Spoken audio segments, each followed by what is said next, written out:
Yo, what's going on, man? You guys are now tuned back into the Free Sauce podcast, man. We got another banger of an episode for you guys today, man. We happy to be back in front of y'all, man. Happy to be back in front of the lights, man. Back in front of the cameras, man. All that good stuff. You already know, before we get started, make sure you hit that like button below, comment, share, subscribe. You already know we back on the run. I think we on the run to 200 now. So smash that subscribe button below, man. Make sure you go get you some merch. www.freesauceshop.com. Make sure you go grab some merch. Very cheap, very great material. Yeah, man, without further ado, we're going to go ahead and get into the episode. You go ahead and introduce yourself. Yes, sir. My name is Harouna Sissoko. I'm from West Africa, Mali. Yeah, student athlete at ISU. Play basketball here. Been here for like 5 years now. And Yes, sir. to get the episode started, I wanted to ask you, like, what made you decide ISU for basketball?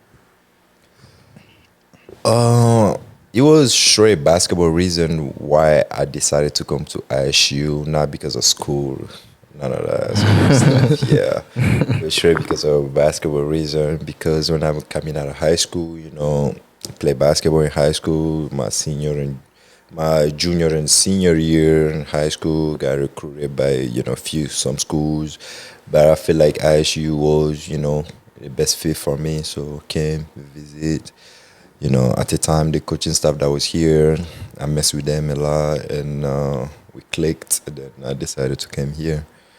Then after the fact, then I started to worry about school. I was like, oh, how is school like? Then, ended up being a good school, so it was great. Like, being a student athlete, right? Well, how do you draw the line? Like, how do you try to separate them two? Yeah, it is definitely something that could be challenging for sure. Mm-hmm. I feel like when you come, it's like challenging as far as time management and stuff like that. Because when you come with like you have some agendas, you have some schedules that you need to follow. You're not like everybody else. You have some responsibility. You have like workout, you have practices, you have weightlifting, then plus that you have study hard, then you have school. So Much more structured day than the average student. Yeah. It is for sure. When you're a freshman, it can be really, really challenging because when you're in a dorm, we're in mix of a lot of other students that don't have the same schedule as you. So like when you're trying to be like them, it could be really can throw you off track, Mm-hmm. You're not going to take care of what you're supposed to take care of, as far as workout, put extra work in and stuff like that. But as you grow up, you just learn to balance it out, Yeah, that's a great way to look at it. I feel like sometimes you come in as a college student, you want to be able to have as much fun as possible. Facts. You want to be able to do all the things that your parent probably tell you not to do. So having that type of structure, it kind of keeps you balanced. It kind of keeps you your head leveled and make sure you handle the priorities of why you are here to begin with. Yeah, we talk about it all the time, man. Just handle your business and everything else going to feel much better. All the funds, all the activities, it's going to feel much better once all the business taken care of. We say it all the time. It's not like you don't have time to have fun. You have time to have fun. Yeah, exactly. You have time to have fun. It's just like, it's a matter of, like you say, priority. You know, you got to know your priorities. Even if you want to go out, just make sure you get your extra work in, you know what I mean? Let's say you want to go out on a Saturday night. Let's say Saturday afternoon or like before you go out, nighttime if you want, because the gym is like, 24-hour access. Our facilities are, so you can just grab a manager, somebody that can help you to rebound, or you can get on a shooting gun, and just get your work in. Actually, that make you feel better. You feel like you earned the night. When you go out after you put your work in, you feel better. There's no like guilt of like. Cause it's like, I feel like it's so cliche, but it's like, what the fuck is we partying for? Right. At the end of the day, what the fuck is we partying for? I feel like too much of anything is gonna like get burnt out. It's gonna get ran out at a certain time. So too much of partying, that shit gonna start to feel like, man, partying, that shit played out. When really that's supposed to be the fun things. Party is supposed to be the fun shit. So yeah, if you partying 5 days out the fucking week, of course partying gonna seem like it's boring. It's not gonna seem fun. You ain't even finna be drunk no more because you drunk all day. So it's like everything is good in moderation. That's the main thing. It's like we can't spend all our time having fun. We gotta handle business, and fun gonna feel like the fun. For sure. You're not just doing it just to be doing it. Exactly. And then on top of that too, like, I don't know. Sometimes I feel like it gets boring seeing the same people over and over and over and over At the parties? Yeah, I feel like sometimes it really do get boring. Yeah. You learn that fast. If you a type of nigga that, a girl or a man that go outside often, you see that fast. Like, damn, I'm starting to see the same motherfuckers at these parties. Over and over. It's like the big shit. Yeah, you see a different motherfucker here and there every other week, but it's like, damn, I'm noticing it's the same motherfuckers partying. And you get tired of the conversations too. Yeah, because you can only talk to somebody so many times to find so many interests. Mm-hmm. And it's like, I feel like we talk about it too, like knowing which friends are what for what. So it's like you say, you get tired of talking to them. That's because they just for partying. They're not for to have conversations. Y'all don't connect on the intellectual level. Y'all here to have to party and have a good time. So it's like when you kind of try to mix friendships a little bit and take friends from other activities and take them different places, it becomes hard for them to mix and intertwine because y'all met them in a party environment. So y'all kind of, that's y'all relationship. So I just think that's something in college that we struggle with, is just separating friends. Yeah, separating friend groups. And I just think that comes from the college environment. We try to be so, it's so mixy here. So we just all try to clash and combine, and I think we learn over time. It's like you can't really do that. Everybody personalities don't mix. Facts. That is true. That's true. And I kind of wanted to, go back into the little basketball situations a little bit. Yeah. So when did you start playing basketball? Like, how did that start out for you? I started playing basketball when I was like 13, 14. I kind of started late because where I'm from, you probably could relate it to that. Everybody, as a boy, you just play soccer growing up. As I got older, taller, that's when I started to get interest. People started to tell me to play basketball, but I didn't actually listen. But my brother used to play basketball, so I used to go and try to watch him type thing. So I watch him, then I mess around, get the ball, shoot around a little bit. I was like, man, this is kind of fun also. And I talked about this before, and where I'm from, they kind of separated basketball and soccer a little bit. They make basketball as female sport. They say basketball is for females. So a lot of females tend to gravitate toward basketball. Even right now, if you look at our country, the females are way better than men in basketball. They have a lot of accomplishment for sure. That is a fact. Yeah, on the international level, they just win way more than men. So, but we get in there. We come. Yeah. we gonna catch up. We got some ground to make up. We gonna catch up. Yeah. So it was a lot of girls there. That was part of my motivation to go there. So as you go there, you see a lot of girls there. Man, this is fun. You just mess around. Then I was somebody that was athletic, so dunking was very impressive to all the basketball players. So I was I just grab the ball, run, dunk. So everybody get, oh my god, impressed. So that's some kind of thing that get you you know what I mean? That get you that gives you some kind of excitement. Those attention that you get from those things. I was like, man, this is kind of cool. So I started to like it. So, yeah, fast forward, started playing. Then now my dad started to didn't like it really. So my dad started telling me, you cannot mix both basketball and school. It's kind of hard to balance it out. If you started to mess with your school, you're going to have to stop. So I had to make a decision, So I was forced to do good in school in order to play basketball. And also my dad was my principal, so there was not I couldn't really lie to him about school stuff. He knew exactly what's going on. So yeah, then I was forced to make a decision to handle my business in school, do good in school in order to play basketball. So I was able to keep that up a little bit. So I got better a little bit. I got better. Then when I started playing some tournaments and stuff like that, then fast forward to 2015, then so there was the African U15 African Cup going on in Mali. So I got called, invited to the tryout. I made the team. So from the tryout, there was a lot of kids. I don't know how I made it. I made the roster, but it was a lot of kids there. So yeah, I made a roster. Then fast forward, we did the tournament. We did good. So the tournament was good. It was big at the time. I remember because we was in the TV, national TV, like every night. It was like big deal. It was a lot of media. It was like kids running around our bus. We get escorted from the hotel to the game. Yeah, man, that was life. all type Man, that of was, yeah. yeah, it make you feel like Yeah, man, you feel like somebody. Yeah, make you feel like somebody important. So then we go to the game. After the game, people ask for pictures and stuff like that. People watch us on the TV. So, and they made us picture. They make our picture in like billboards around the city. So that was like big too.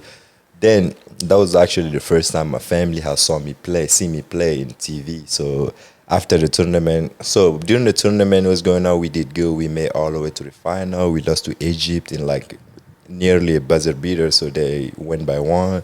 So that was crazy. A lot of people didn't take it good. It was emotion involved. A lot of people cried and stuff like that. That was like their first experience with basketball because, like I say, my country is like a soccer country. So people really started to get interested in basketball. So that's how my family actually was like, oh, wow, you actually doing something good with your life, with this basketball thing, you know. So that's how. So now my family, actually, my mom actually be asking me, did you go to practice today and stuff? Yeah. I'm like, wow, since when you care about my practice? Full 180. She went from I ain't really fucking with that to now, man, you make sure you in the gym, right? You putting up shots. Exactly. So yeah, after that, yeah, that was really it. So that's how I kind of started. And it's kind of, it sounds like it's just with parents, the main thing was like seeing is believing with them. Oh yeah. They gotta, exactly. Oh yeah. they gotta see something for them to positive. believe. Yeah, because you know, I mean, and we could talk about parents if y'all want to, but I think like the main thing with parents is they have a vision for you. Oh yeah. It's From once they found out the gender, boy or girl. Oh, this my little NFL nigga. This my little, this my doctor. You know, this my lawyer. Whatever the case may be, it don't got to be them things, but just whatever the case may be, they got a roadmap that they want their kid to follow. Right. And I think that once the kid starts to the parent for a certain amount of time they got influence over there. Oh, yeah. So the parents, they influence what sports you in, what clubs you participate in, all of that. Your friends, all that. Yeah, everything. They have a very strong influence until they don't. Nice. And I think the hardest part for parents is once they see, oh, my kid is not turning out different, but he's going down a different path than what I thought, than what I wanted him to do. Not necessarily something bad, something illegal, something like that, just a different path than what I thought he would do. YouTube versus college. Right. He a car man versus, white collar man. It's just different routes. And I feel like for them to fully be on board with what you're doing, they got to see some type of revenue, progress, something for them to be like, okay, I got to abandon what I wanted for my child. This is what they want to do. They succeeding, and now I'm 10 toes behind them with this. Yeah. Like, in a sense, like, the saying talk is cheap. Because, like, I feel like they have realized, like, a lot of people, even in their lives, have told them, oh, I'll be doing this, and come back with no result.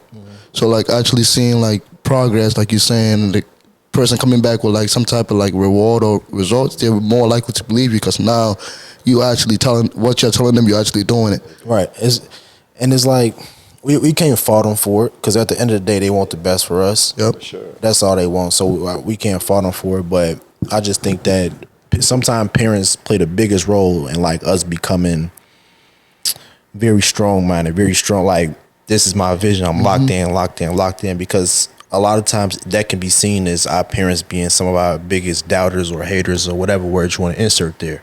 So I think that when kids are able to overcome their parents and able to, because a lot of times we want to prove our parents wrong. Like, man, she thought that I couldn't do this, or she thought that, and it's not necessarily she thought or they thought that you couldn't do that. It's just that they was raised in a certain time where all they know, they was programmed to think work. Right. So a lot of our parents might still be in that mindset, whereas they want us to work, they want us to get a good job, and they feel like that's all. Whereas we come from a different generation, so we might want something different. Yeah. So especially school, work, Yeah, get a degree, go to work. Yeah, that's what they were programmed to do. That's what they were programmed to do. So I think that it just becomes a little bit hard. So once you were able to overcome that, and a lot of kids, they want to prove their parents wrong. So once they're able to, hey mom, yeah, you said I wouldn't did it. Look what I did, and it's kind of like not prove them wrong, but kind of like make them proud because our parents just want the best for us, but they just doing the best with what they had. You know, in a sense too, though, like I think they are two sides of the spectrum. As in, like, one side, they love you the most. Nobody in this world will ever love you more than your parents, your mama or your dad. Nobody. And then the other side, they also, in a sense, are your biggest haters. Yeah. And that's what I'm saying. They're two sides of the spectrums. But at the same time, though, what parents struggle to do it is finding the balance, finding the middle ground. I think that's what most parents, it's either I'm going to be on one side for today and be on the other side tomorrow. We're not going to meet nowhere else. So, like, once kids are able to actually understand that, that's when they start to actually realize, like, they're doing all this out of love. I'm going to play a little bit of devil's advocate, and I'm going to say it's no in the middle. No, because you're, to your kids, you're either going to come off as a strict parent or the cool parent. There is no, oh, my mom, she's either the strict parent or the cool parent. My dad, he the strict or the cool nigga. Like, there's no in between. So I think that I agree with you, but I was just saying, like, I think that that's where it is. We struggle to find the balance, but we can't try to balance it. We gotta pick one side. It's like, I'm gonna either be the cool parent or the strict parent. It's like they try to expose you to what the world is gonna see you as. In a sense, like, the world is either gonna love you or sometimes hate you. Yeah. They try to make sure you understand both sides before throwing you out to the wolves, if that makes sense. Because I feel like sometimes a lot of children or a lot of adults, young adults, don't understand the things that your parents might be doing. You might not understand right now that is the benefit. It's for the benefit for you in the long run. You thinking in the now moment. You thinking now, this shit, what the fuck you telling me to do? This shit not it. Yeah, I don't want to do that. I want to do this. Yeah, and then 5 years from now, you sit back, you realize, damn, she ain't never lied to me. She would have saved me. Yeah, but that's so true. But right now, I see exactly, because like from like 4th, 5th, 6th grade, I used to think like my dad hated me, bro, for some reason. Because like he was just school, like do good, like do the right thing, don't be out in certain age, like don't be outside when it's dark outside and stuff like that. I was like, man, why he's like discipline me like I'm a girl or something like that. You know what I mean? I feel like, because I used to think, oh, if I was a girl I would understand, but I'm a boy, so I want to do whatever I want to do. Do whatever.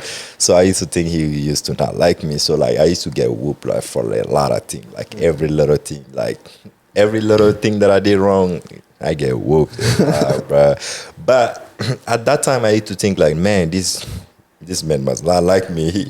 Are you really my dad? You know what I mean? So angry. I was like, yeah, exactly.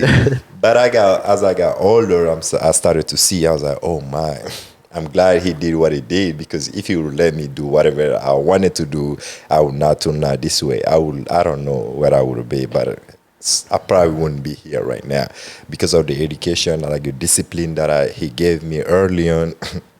I feel like that's part of the reason why I was able to come here on my own and, you know what I mean, stay disciplined, stay focused, and do what I gotta do every time, you know. I really salute him for that, even though he's not here right now, so. Yeah. He passed away. Yeah, rest in peace to Pop. For sure. But I just piggybacking on that, man, I think that parents just play a big role in like a kid's success. You know, I think you could, especially in college and things like that, you can look at a kid and be like, oh, he comes from a home where, good home. He comes from a good home where they was on his ass, but it's all love. You know, he was taught the right shit. He was taught right from wrong, and, you know, shit like that, where you could tell, I don't know, you know, he might have bounced around a little bit for whatever reasons. He might have been raised by whoever, but I could tell, you could tell, like, good home versus just a rough upbringing, you know. And I just think that parents play a big role in shaping the kids, you know, future. It does, for sure. But I want to switch back to basketball a little bit. I want to ask you, like, what's kind of like the toughest lesson you learned through your whole basketball journey so far? Man, I would say, like, basketball is a sport there is a lot of ups and there is a lot of downs. So like I learn on the down days. When you like up, you like everything good. Like every day is Sunday, everything great. But on the down days, like you just gotta like stay focused, do the same thing. You know what I mean? Because like even when you're going through tough time, you know what I mean, you're not making shot, or like you're not getting the playing time you want to get, or like you get through some injuries. It's a lot of like obstacle in your way, a lot of like, adversity on your way. I feel like I learned you gotta just stay focused and do what you gotta do every time, you know what I mean? Even if you struggle on the court, like I mentioned, you gotta like keep doing the same thing, like the same works. Like you gotta like put in the same work, stay consistent. It's gonna pay you back. They say the work will always pay you back. That shit is so true, but you might not see the results when you want it, but down the line, that go not just for basketball, that go with anything. If you put the work in, you're gonna pay you back at some point. It might not be when you want it, it's gonna pay you at some point, for sure. Yeah, I think that's very important. We touched on it if for all our people who come back and watch multiple episodes. If you watch the Jalen episode, he touched on it big time. Basically, like one of the hardest parts for him and his journey is just focusing on the when am I going to get it, Not I see I'm putting in the work, I see I'm working hard, but when is the return going to come? And I feel like for a lot of people that's in the grind, that's the hardest thing, because you want to see results, but little do you know, like you're making progress every day. Yep. It's just that you're so in it, you so locked in, you so in it, you can't zoom out and you can't see that. Damn, a week ago I wasn't doing this. A month ago I wasn't. 2 months. So I think that becomes the hardest thing. Is like, when am I going to get what I want? But I think that's kind of a gray area, because I think as humans we're always going to be trained to want more, or kind of like we're greedy. Yeah, it's like we'll never be done. I feel like if you're one of those people that's in the grind, some people, he's gonna be done. I just want to do this for the rest of my life, and I'm set there. I'm not talking to those people. I'm saying the people who strictly in the grind right now. I just feel like once they get to what they want right now, okay, I'm gonna chill here for a minute, but I got some other things I want to accomplish. Because I think that we always get exposed to more and more and more. The more you level up, the more that you get exposed to. So it's hard not to want more. Yeah. And then on top of that too, like you touched on like just being consistent in the gym. Yeah. Sometimes like me and Ricky, we used to go in the gym and we would hoop. He is better than he looks. Like he is phenomenal at basketball. It takes a lot for me to beat him. But outside of that, it's just the fact that like sometimes like every time we go, it's like you see a new level to his game, or you see a new level to like how somebody else plays. So I think sometimes like you might not see the certain results like you're saying like at the moment, but people that are around you can see the level that you're elevating to if you actually stay consistent in the gym. Sure. And that's just it's like what he's saying, a deep bag. Somebody who got the deep bag. It's like, damn, this nigga, he just keep pulling. Oh God, he pulling shit out of his ass I ain't never seen before. It's just like that. It's like that with life. You gotta be so whatever your craft is, you gotta do it so much, and you gotta be so good at it that it's like no matter what somebody does to stop you, you always got to counter move. Yeah. You always got to count. I didn't been here. I didn't been in this gym for 10,000 hours. Whatever you gonna do, I got something for it. Yeah, he be having me running around in circles. and life, that's all it is. When life hits you with some punches, man, I knew this was gonna come. I got something for that. Man, I knew she was gonna do that. I knew he was gonna do that. I got something for that though. I just feel like in life, it's the same thing as on the court, having a deep bag. You just got to get so good at life, which is just taking the punches.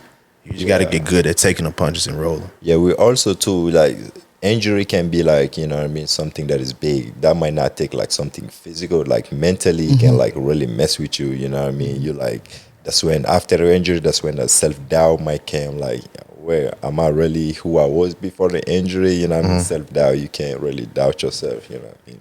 Injury, I feel like injury is more mental than physical. For sure, physical, because like it takes a lot of mental to like, the fact that you just like, you don't appreciate being healthy till you get injured. Man.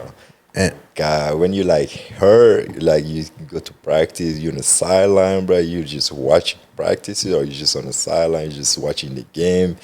you like, man, y'all don't realize how blessed y'all are right now. You know, Yeah, you look at it differently. You see a certain, you get another appreciation for like, you know what I mean, being healthy. But that's something we take it for granted, you know. You just gotta. It's like you don't know what is missing until it's gone. You know, like That's true. like Yeah, that's exactly. because you know like you didn't think about injuries because you've been playing the whole games. So now that you actually stop back, you now have to look at things from a different perspective, and sometimes that's what you need. You need a little break to see things from different perspectives Yeah. because you've only been seeing something straightforward. Right. Sometimes you need that little injury to pull you back to be like, Right. okay, damn, I've been underlooking this. Right. Next time I come back, I'm gonna work on this better. Yeah, Sometimes exactly. you need those little breaks in life to help you figure out things more than you should. That is true for sure. You know, you like I said, injury, and also it make you realize like, man, I was not giving this thing my 100%. You know what I mean? This thing can be taken away from me like anytime. If it does, would I have some regrets? You know what I mean? You're gonna think of yourself, you're like, man, if you have some regret, you're gonna have some regret at the time. You'll be like, man, I feel like I didn't do everything that I could. You know, I always could do more. You know, but that's life though. But like it make you see, like you say, it make you see different perspective and different appreciation. You know, when you get back from injury, you actually put in more work. Yeah, personally, I'm speaking from experience. It happened to me.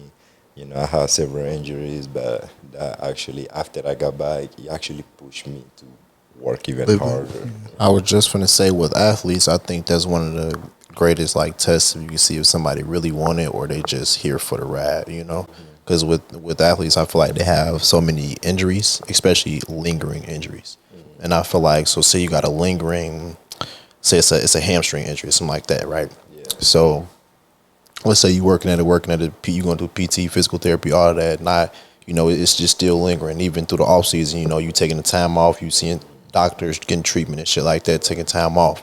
I feel like a lot of guys, that's when they go into the kitchen and they say, man, I'm gonna change how I'm eating. I feel like I've tried everything physically possible to rehab it, train it, strengthen it, whatever the case may be. I've tried all of that. Let me go into the kitchen. Let me change how I'm eating. Yeah, that's big. Let me change how I'm sleeping. Let me do something that's not Different. pertaining to the physical side, because obviously that ain't what the problem is. I'm doing everything there. Let's go outside of the court, and let's do something like that's for the mind, body, soul, basically. Yeah, you mentioned eating. Eating is big. People don't realize like everybody, athlete or not athlete, everybody need to be careful what you put in your body. But that shit is crazy. There is a lot of shit out here that is definitely not good for your body. You can work out as much as you want. There's some kind of shit that you need to not be eating. You need that go with discipline. You know what I mean? Something that you have in your fingertips, you know what I mean? Okay, for example, I'm going home, man, I'm tired, I don't want to go home and cook some good meal. I'm in McDonald's, I'm going to just stop in McDonald's and get some quick food. You might not realize that's like, can be something that really like gonna put you, you know what I mean, that's gonna delay your progress, like as far as your body fat percentage wise, as far as like getting in shape, it's just... like I said, yeah, meal is very important. Be careful what you eat. It's like outside of like money conversations, health is the biggest conversation outside of that. Like just like of the fact that there's a lot of studies, there's a lot of researches about like your body and the things that you could do to help live longer or to help stop certain things from happening. And a lot of people don't take the consideration of looking into it. And y'all from other countries, so Yes. I'm gonna ask y'all, what like have y'all been able to see, like when you came here, were you able to see like the difference between the food where you're from and then here? Was it like a 180, like, oh, we don't have none of this shit here, or y'all put more sugar here, more salt, more?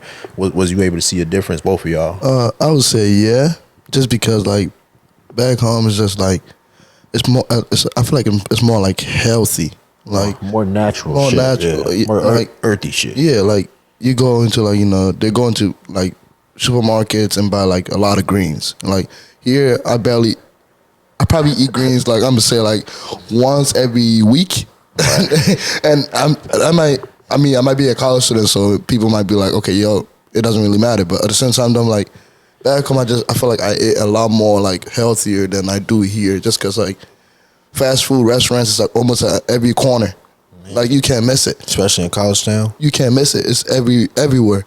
So I feel like, and also maybe being a college student too, I'm not giving myself the benefit of a doubt to eat healthy eventually, but it's just like I feel like nowadays many people don't have the luxury of actually eating healthy.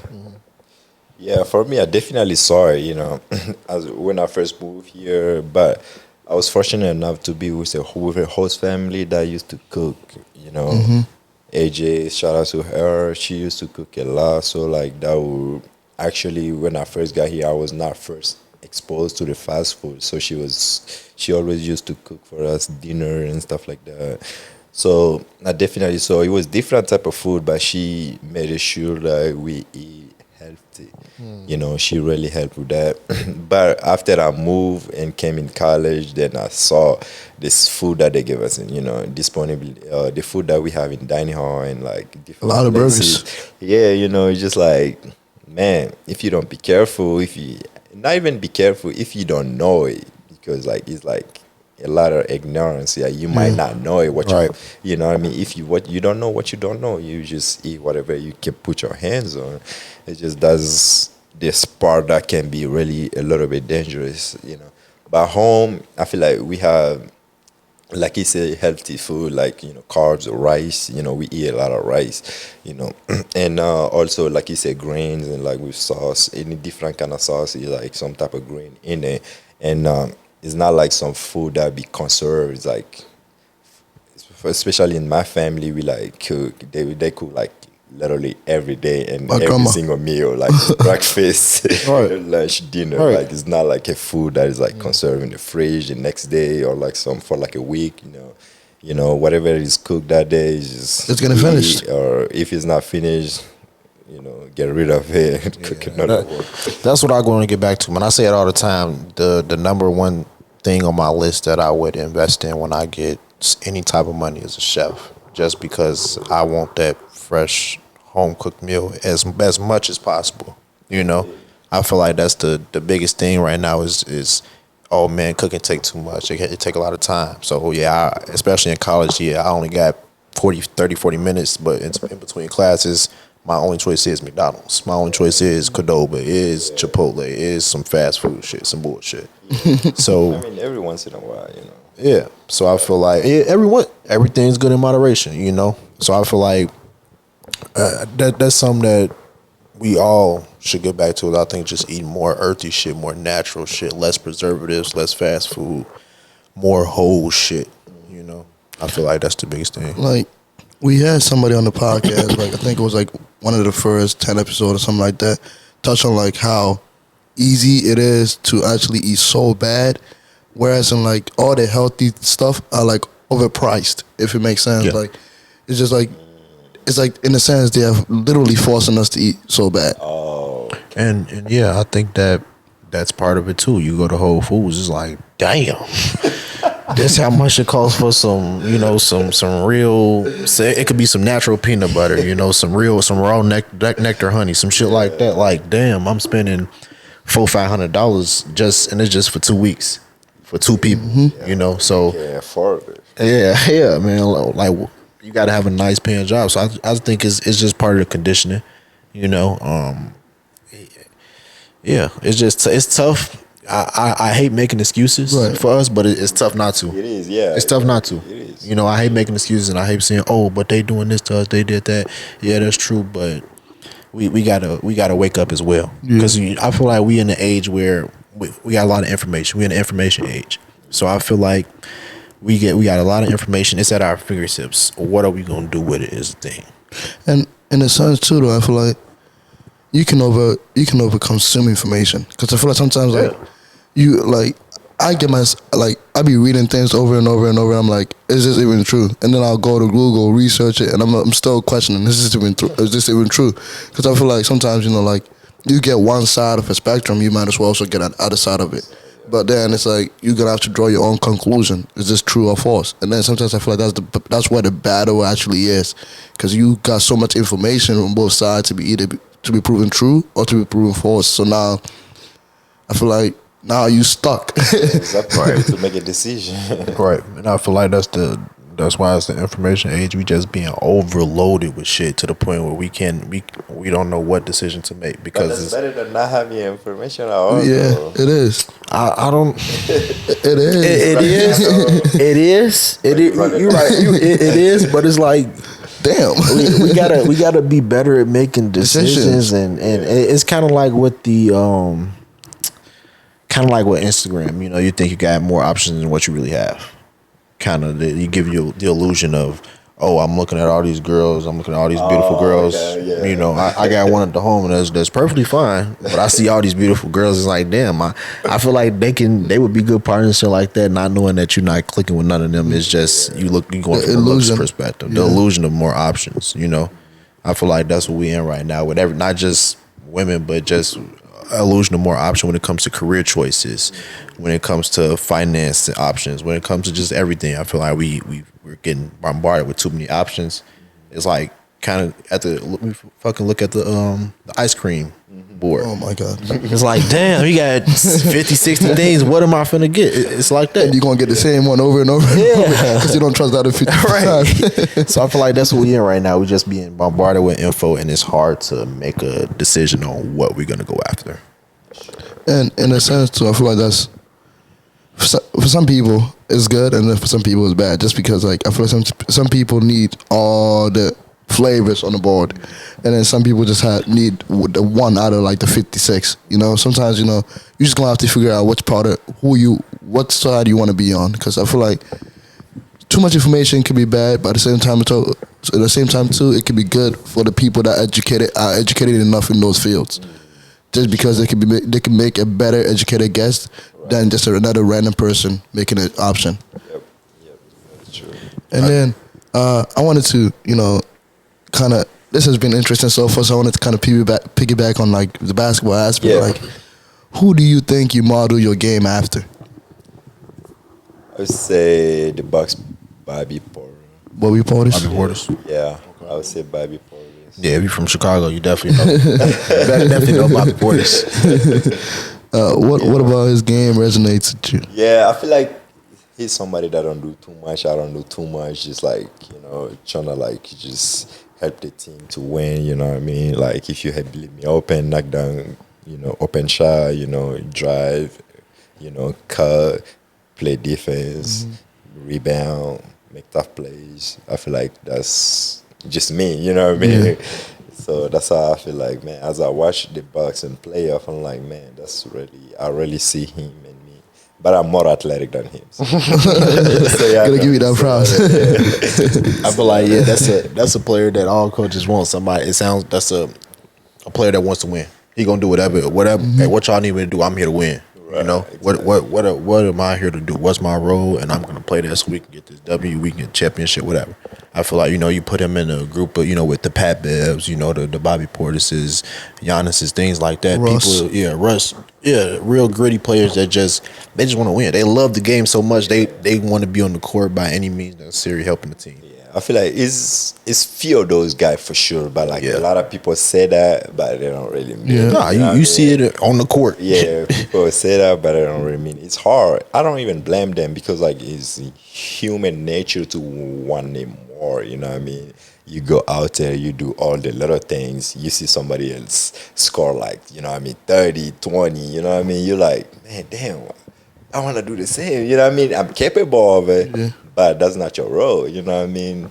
You got somebody else that is for that. That's one thing that, as a fan, sometimes I fail to realize. Because, like, I gamble. I bet on a couple games here and there, where I'd be like, you played 30 minutes just to score 5 points. It's crazy to me. Sometimes I think it's crazy to me. But then I feel PJ Tucker ass nigga. Bro, it's so crazy to me. But then I sit back and I realize, I'm like, hold on. Like, they have other scorers in the game for a reason. They have players to rebound for a reason. They have players to assist for a reason. Like sometimes as a fan, we fail to realize like sometimes the player that just is on the court in the NBA game just rebounding will give me 100 points in 10 minutes. Facts. On another field. Facts. Will drop 100 points on me Facts. in 10 minutes. Of course. Without even sweating. Facts. And the number 15 guy is running circles around anybody. Anybody. Any LA Fitness player. Even name them. D1 players. Like, a lot of people don't realize, like, the skills that get them to that point. And now that they're at that point, their roles have changed. Yeah, not to cut you off. Even if you look at a lot of those players, if you look at them early on, like high school, like even straight in college, buckets. they were buckets. Straight buckets. Pat Bell. Like, yeah, exactly. He was dropping They had 33, to, like, straight buckets. They had to like modify their game. That's actually hard. You know what I mean? You have to like change your game and to adjust to the team. You know what I mean? That's actually hard. It takes a lot of sacrifice and maturity that a lot of people don't have. And that's what we struggle with as fans. Because I'd be like, you needed one more point. Yeah. And you play how many minutes? And that's why with the NBA, I blame us fans for how the points trend is going. You see 150, 160 point niggas dropping 70 off back to back. No defense. I feel like I blame the fans though. I blame us though because that's what is entertaining to us. The basket, the bucket. Not to me though. I like a good defense. I like a low scoring. I like a 98 to 96 game. As a fan, would you think do you think like you will be out of your way to DM a player because you mess up a parlay? Bro, there's fans that be doing that right now. He said parlay. I thought he was just gonna say if you fuck up. A parlay, me no. But I know people that have. I can see if somebody do that. Probably even me, bro. No bullshit. Bro. People be like, man, bro, I needed just you to make one more bucket. I needed you to get one more rebound, bro. Money, bro. I'm like, I don't know what to tell you. This summer. I can see why people can do it because but at the same time, you got to be like, nobody told you to put $100 on me. Nobody told you to do that. You could have DM'd me and been like, hey bro, how you feeling tonight? I'm thinking of putting this on you, and I could have told you, hey, my right ankle a little, so I don't do that. And even though you're putting yourself in the joke pity, because now this temper and all type of shit. But still, I could have told you I ain't with that tonight. I'm not 100% tonight, so don't do that. But ain't nobody tell you to go put that 100 on me, so you can't be mad at nobody but yourself. And the house is always gonna win. I'll never forget it. The moment that you see a FanDuel logo on the NBA court, just know the house will always win. No bet. Real? It's like when you go to a casino. I'm gonna say 95% of the time the house gonna win. Watch a Bulls game. It's gonna be a FanDuel logo on the court.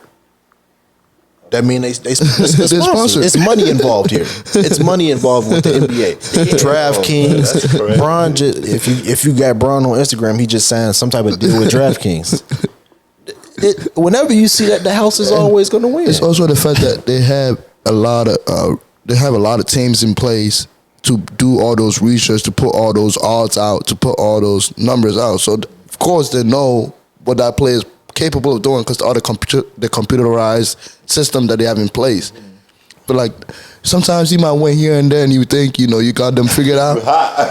And when did this shit start? When did like the sports betting shit start? I'm gonna say like it's been around, but I'm gonna say like when did it pick up like 2016? Yeah, like 15? I would say like 5 to 7 years ago. Like when we were in high school. And I would say that's when we to me as a fan watching, that's when I got like the last basketball that was really like had me on the edge. Because I remember watching 2016 finals. I was in Florida. I would never forget it. It was one of the only finals I watched, game 1 to game 7. I feel like that was the last time the Warriors, Cavs. That I feel like that was once KD left. I feel like we going into crazy times now. I feel like even when he joined, it was getting to that point. But once he left, I feel like now it's just the league is going crazy. I feel like it's just we in the entertainment age. So I feel like it's just all entertainment, nothing really for the game no more. So I feel like the NBA just in a weird space. I still watch it. I still love the NBA, but I feel like sports is changing. It's a business. Yeah, it's like I feel like even you can even say the same thing for like soccer. Like you got now like leagues being formed where like they want to sign players for like excess amount of money. Saudi leagues and shit. Yeah, like excess amount of money, and then you start to realize like these sports is not how it was growing up. Like I used to stay up all night watching a soccer game. Now I'd be damned watching more than 45 minutes of a soccer game. Yeah. Like just because like I don't find I don't know if I lost a love for it, but I don't find the excitement in it no more. It used to be more exciting. That's good to hear though. It's just not American sports. It's just sports. It's just sports in general. But I think like you said, it's just it go back to being a business. Yeah, like it's changing. And I hope one day they come back to their senses for us fans to not really influence that much. Man. Like, it would ever get to that point. Man, do you watch the NBA? Yeah. What teams you liking this year? Dallas Mavericks. Because Kyrie, I'm a big Kyrie fan. Okay. Who you liking from the East? Oh, the East. I want to say the Bucks. I knew he was going to say that since Bobby Portis. Bucks is nice. Joel Embiid was going crazy. He's hurt now. Yeah. He just got hurt. Man. And who else is in the East? East is sweet though, I ain't gonna lie. Yeah. Like, West. Yeah. It's been like that for the past couple of years. Where like the West is stacked. And then the East, don't get me wrong, you still got the Celtics, and you know, I think that's my favorite to make it out. Yeah, Celtics. Like I think they're probably gonna figure it out this year. You think so? They scaring me. I thought if we go back to our first episode, my pick was a finals rematch. I think I said Denver and Boston. Yeah. You think they can be? If Denver make it out, Clippers looking crazy. Yeah. Now They're not gonna be. So who you got right now? Who would you say is gonna meet in the finals? Right now, I would say the Clippers. The Timberwolves looking crazy too, but like I would say Clippers as of right now. But the Suns is picking it up. He's figuring it out. They're gonna West is crazy, man. The West is like best in the West. You could probably have 5 teams legit from the West, literally, and then have like 2 legit teams from the East. So you say Clippers from the West? Clippers from the West. Yeah, it's gonna be Bucks and Celtics from the East. Bucks and Celtics. Okay. Celtics. Who you? Probably Clippers and the Sun or the Nuggets. I think straight out Celtics gonna make it out of the East. Just because they have been going back and forth for the past 5 years.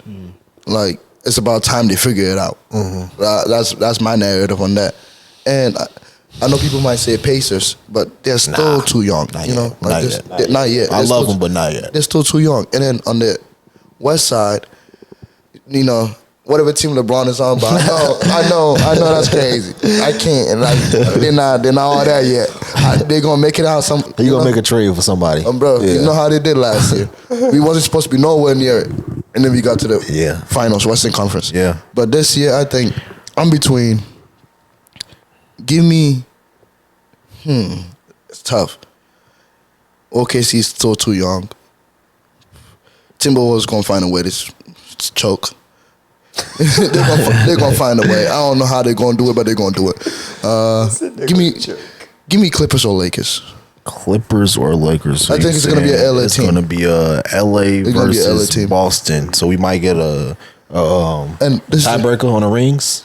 Yep, possibly. This is also a crazy narrative I have. Okay, year of 24. Kobe number was 24. We haven't had a Celtics and Lakers match in a really long time for the tiebreaker. I like that thinking. I wouldn't be mad at that. I wouldn't be mad at that. I'm thinking from the East. I'm going Boston. I pick their ass all the time. I love Tatum's game. Yeah, I just love Jason Tatum and JB. Game. I just love Jason Tatum and Jaylen Brown. I think that pairing is Drew and Derek White. I just think it's they have a Porzingis. I just think that everybody is. Yeah. I think right now is go time. So I'm going Boston from the East. West, I like how the Clippers playing. Yeah, tough. And I do fuck with Russell Westbrook heavy, but I just think that they got a curse. I think they got to get out the Staples Center. Maybe next year when they go to the dome shit they building, that shit nice as hell. Because the Staples Center belongs to the Lakers. Yeah, that shit nice as hell. But I think that that's what's scaring me. I just think that something is gonna happen. I love that Kawhi and PG is healthy. Yeah, and have been. Russ playing phenomenal, but I can't. So I'm gonna go Boston, and I'm gonna go out on a limb. I'm gonna say Boston, Minnesota. Minnesota. Yeah, sleeping on And the man. Sun and the Denver. The Suns. I will never have faith in Kevin Durant to lead a basketball team to a National Basketball Association championship. That's the craziest thing. And Bradley Beal is held. I don't know right now. Like, oh no, I feel like if the Suns were gonna figure it out, they would have been figured it out. And like you've had Devin Booker for a decent amount of years. Yeah, we gotta. D-Book gotta get up out of there. He has to leave. We want to see him somewhere else. Kind of like it's like a Dame situation. Yeah. It's like when is enough? You know. And I think, but I think that I want to see a lot of players get it though. That's why I'm so torn because I would love to see Dame get a ring. I would love to see Ant get a ring. You know, I would love to see MJ's son. I would love to see. I would love to see Westbrook get a ring. You know, I would love to see I would love to see Brian get another ring. You know, so he can shut a lot of niggas up. He need one more.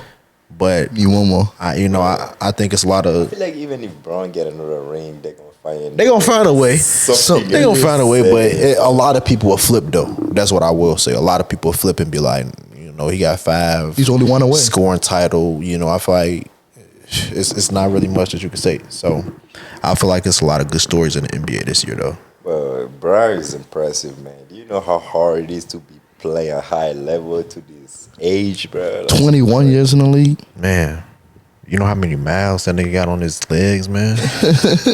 I don't even think about man, up and down the court. Jeez. I'm telling you, even me right now, bro, 4 years Right. college basketball, bro, you like, God damn, my bags. You know what I mean? Yeah, man. It's just, but that just go to show you, man. Bron is at the top, so even the niggas under him, that just show how the NBA is on a different level. Yeah. Basketball is on a different level, man. You really playing against the best of the best. And what amazes me is the fact that, like, even 21 years, and he still keeps up with the young guys. Like, he's still averaging over 25. And phenomenal shape. That's all I gotta say. That's on the hill. Him being in phenomenal shape. Good stuff. But I feel like whatever happens, we're gonna have a great series. That's what I'm hoping for. Yeah, I want to bring good basketball back. You know, I like the 70-pointers and shit like that, but. And fans gotta chill out with that parlay shit. Yeah, man. Fuck your parlay. If your parlay don't hit, it don't hit, man. You're gonna be right back on the mile. You're gonna be right back on the mile. So it'll be alright. How you mad you taking a risk and it don't work out? Yeah, man. Sleep tight. Get some rest. Dream about some picks. Maybe you'll pick better, but you're gonna be right back on the mile. Right back on the mile, man. But before, I wanted to ask you, like, you know, like when players reach out to you through their DMs about like you not giving them the points or like the rebounds that they need, like, what is your first initial reaction? First of all, I heard NBA players say it, but I didn't know it was gonna happen college level. Right. So like my first thought was like, God damn, man. I was like, ain't no way. Then I screenshot it and I was like, the crazy thing, that was not only the first time too. So like it had happened to me before, but I didn't want to believe it. Yeah. I thought it was some fake shit. So then the second time it happened, I was like, oh damn, this shit is actually true. Then bro tell me everything that happened. I was like, damn, that's crazy. I was like, man, I don't know what to tell you, but my bad, bro. Nah, for real. My bad, bro. My bad. But yeah, man, it's been a great episode, man. We had a lot of fun today. Talked a lot of basketball, a lot of gems. Touched on a lot of things, really. So, dope episode. Like I said, man, we happy to be back in front of the lights and the cameras on y'all TV screens, tablets, phones, wherever y'all watching from. We appreciate y'all watching us, man. But before we get out of here, you got any questions for us or anything? I just want to ask y'all, like, how do you guys, like, balance it out, school, and your, like, social life, How do you guys, like, balance it out? You want me to go first? It don't matter. You go first, actually. Okay. My fault. You know how Ricky touched on it, like, being able to separate your friends?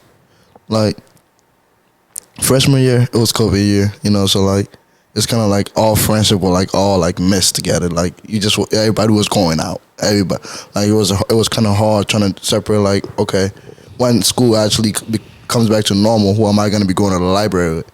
Who am I going to be partying with? Who am I going to be able to just do stuff with? Maybe go watch a sports game, just stuff of that nature.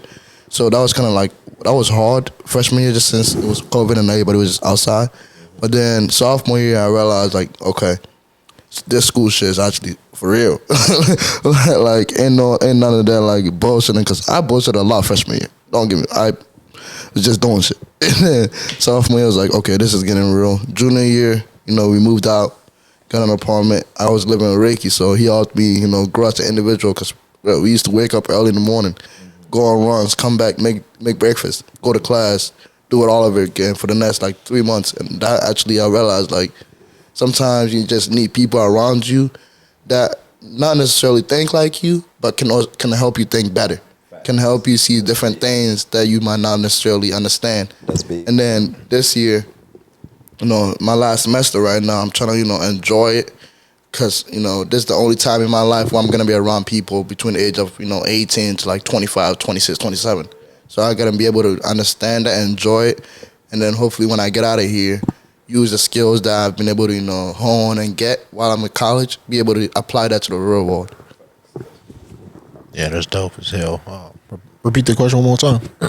How do you balance school and social life?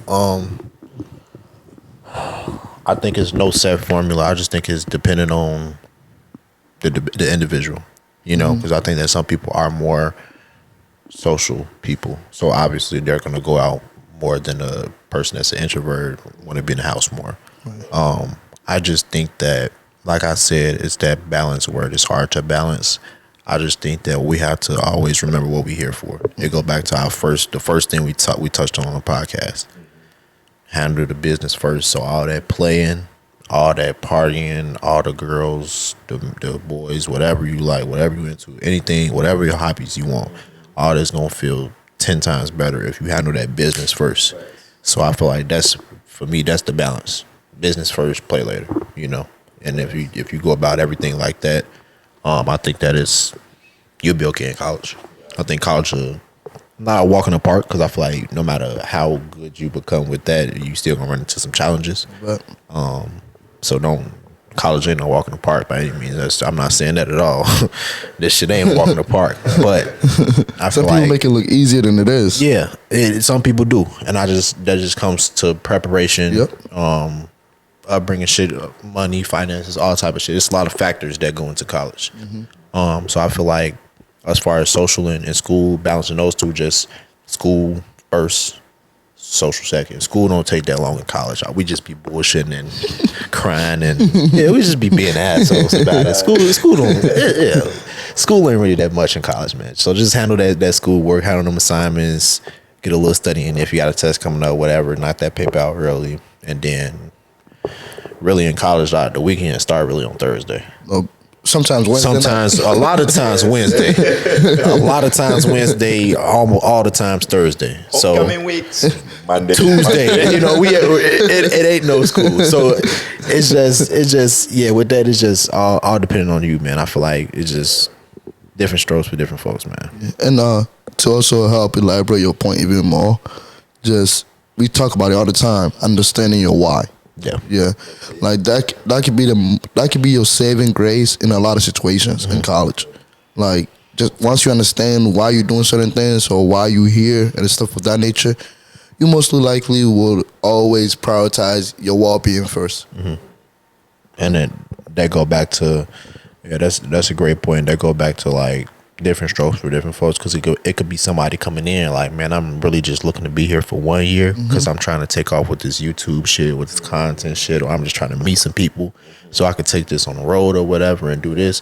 So a lot of people come in, I'm just here for 1 year, and like he said, know your why. So if you just here for 1 year to blow up, then you will be at every party. Yep. You will be meeting everybody. You will be very mixed. You will be in a lot of people's faces. So that just go back to what he's saying, know your why. Help you stay focused too. Yeah. But man, like I said, it's been a banger of an episode, man. Appreciate all the gems, all the labs and shit like that. But before we get out of here, you want to get the people somewhere where they can like get in touch with you on Instagram or any social medias and shit like that. My IG is my name, so HAROUNA_S23. It's gonna be in the bio too. Yeah, we'll drop everything down in the bio, man. Y'all already know. Appreciate y'all having me, man. No problem. It's been a pleasure for you to come over here too. Real pleasure, man. Like I said, we're glad to be back. Appreciate y'all sticking with us through all this time, man. Make sure you keep on tuning in with the IG page. Again, hit that like button, comment, share, subscribe. We want to run to 200. We need it done ASAP, man. And then before we head out of here, Free Sauce listeners, never stop learning. Never stop fucking learning, man. Free Sauce Podcast. We out. And we out. All these bitches throwaways. Half these niggas is my clones. They should be my protege. Pockets big like Rod. I made a wave. I felt like TSA. Real threat. I don't even gotta pop my shit on live. Switchies on the Glocks. And these